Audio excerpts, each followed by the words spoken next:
اللہ کے رسول قتل کر دیے گئے۔ ایک صحابی تھے حضرت مصعب ابن عمیر، ان کا چہرہ اللہ کے رسول صلی اللہ علیہ وسلم کے چہرے سے ملتا جلتا تھا، وہ شہید ہو گئے، افواہ اڑ گئی، اللہ کے رسول قتل کر دیے۔ بعض صحابہ میدان چھوڑ کے جانے لگے، بعض صحابہ نے تلواریں پھینک دی، اب رسول نہیں تو اب کس کے لیے لڑیں؟ اس موقع پر اللہ تعالیٰ نے یہ آیت نازل کی، افَإِن مَاتَ، اگر آپ کو موت آ جائے، او قتلا، یا آپ اللہ کی راہ میں قتل کر دیے جائیں، انقلبتم علی اعقابکم، تو کیا تم ایڑیوں کے بل پلٹ جاؤ گے؟ کیا تم مرتد ہو جاؤ گے؟ کیا تم اسلام کو چھوڑ دو گے؟ کیا تم دین کا کام کرنا بند کر دو گے؟ تو موت تو ہمارے نبی کو بھی آئی، اور اللہ کی طرف سے آپ کو اشارے دے دیے گئے تھے۔ آپ نے اپنی زندگی کا پہلا اور آخری حج کیا تھا سن 10 ہجری میں، اور حج کرتے وقت آپ بار بار اپنے صحابہ سے ایک بات کہہ رہے تھے، خذوا عنی مناسککم، اے میرے صحابہ مجھ سے حج کے طریقے سیکھتے چلے جاؤ، مجھ سے حج کے ارکان تم سیکھتے چلے جاؤ، لعلکم لا ترونی بعد عامکم ھذا، لعلکم لا تلقونی بعد عامکم ھذا، ہو سکتا ہے کہ آئندہ سال تم اپنے رسول سے ملاقات نہ کر سکو، ہو سکتا ہے اس شہر مکہ میں پھر تم اپنے نبی کو کبھی دیکھ نہ پاؤ، پھر تم اپنے نبی کا دیدار نہ کر پاؤ۔ اشارے کر دیے تھے اللہ کے رسول صلی اللہ علیہ وسلم۔ عرفات کے میدان میں 1 لاکھ یا 1.25 لاکھ صحابہ آپ کے سامنے موجود ہیں، آپ خطبہ دے رہے ہیں، اس خطبے میں آپ نے سارے صحابہ کو مخاطب کر کے فرمایا، اے میرے امت کے لوگوں، الا هل بلغت، تمہارا نبی تم سے سوال کر رہا ہے، کیا میں نے اللہ کا پیغام تمہیں پہنچا دیا کہ نہیں پہنچا دیا؟ میں نے رسالت کا حق ادا کر دیا کہ نہیں کر دیا؟ میں نے اللہ کا دین تمہیں پہنچا دیا کہ نہیں پہنچا دیا؟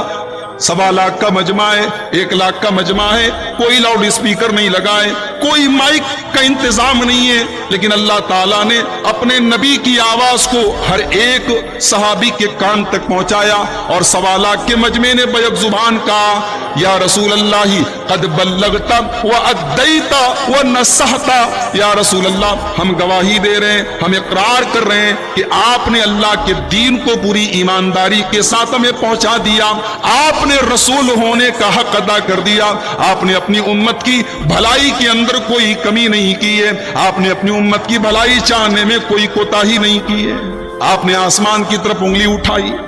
اللہم اشہد، اللہم اشہد، اللہم اشہد، اے اللہ تو بھی گواہ رہنا، کل قیامت کے دن اگر تو مجھ سے سوال کرے گا تو میں ان کو بھی گواہ بناؤں گا اور تجھے بھی گواہ بناؤں گا، اے اللہ تو گواہ رہنا، تیرے نبی نے تیرے دین کو پہنچانے میں کوئی کمی نہیں کی۔ اور اسی عرفہ کے میدان میں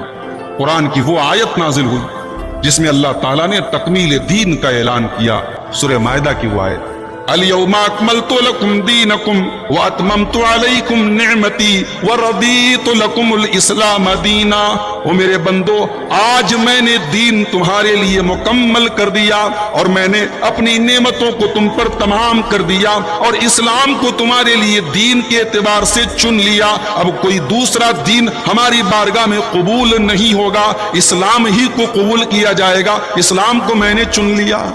اشارے دے دیے گئے اللہ کی طرف سے کہ نبی آپ کا مشن پورا ہو گیا،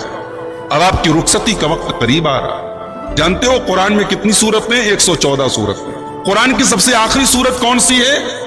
ہم جانتے ہیں پہلی سورت ہے سورہ فاتحہ، آخری سورت ہے سورہ ناس، بھئی یہی تو ہے ترتیب میں ہمارے، مگر نزول کے اعتبار سے قرآن کی آخری سورت کون سی ہے؟ اذا جاء نصر اللہ والفتح، یہ قرآن کی سب سے آخری سورت ہے جو اللہ کے رسول کے اوپر نازل، اس کے بعد آیتیں نازل ہوئی ہیں مگر کمپلیٹ سورت کوئی نازل نہیں، آخری سورت جو نازل ہوئی اللہ کے رسول کے اوپر وہ اذا جاء نصر اللہ والفتح۔ کیا کہا گیا اس میں؟ اذا جاء نصر اللہ والفتح، اے نبی جب اللہ کی مدد آ جائے،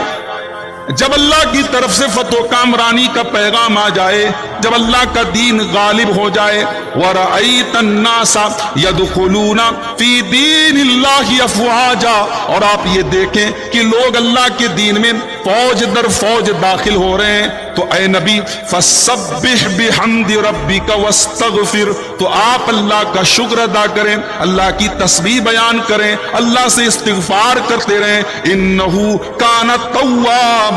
وہ سب سے زیادہ معاف کرنے والا، وہ توبہ قبول کرنے والا ہے۔ بظاہر اس صورت کریمہ میں